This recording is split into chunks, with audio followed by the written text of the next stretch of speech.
دوستی ہو نا، تعلق بن جائے، محبت کا رشتہ قائم ہو جائے، تو آپ شدید حرص کیا کرو، کوشش کیا کرو کہ اس کی آخرت اچھی ہو۔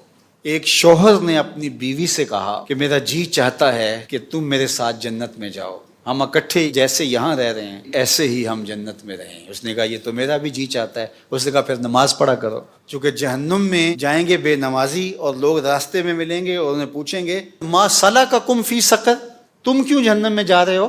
تو وہ کہیں گے لم نکو من المصلین، ہم نماز نہیں پڑھا کرتے۔ تو نماز نہ پڑھنا جہنم میں جانے کا سبب و ذریعہ ہوگا۔ تو جس سے محبت پیدا ہو وہ آپ کا دوست ہے، آپ کا کلاس فیلو ہے، آپ کا رشتہ دار ہے، ازدواجی تعلق قائم ہوا، میاں بیوی بن گئے، بیوی ہے تو وہ شوہر کو تدریج کے ساتھ لائے، شوہر ہے تو بیوی کو لائے۔ تو اصل دوستی کیا ہے کہ جس کے ساتھ تعلق قائم ہوا، ہمارے بزرگ فرماتے تھے اس کی آخرت کے بارے میں ترجیحاً سوچو کہ اس کی آخرت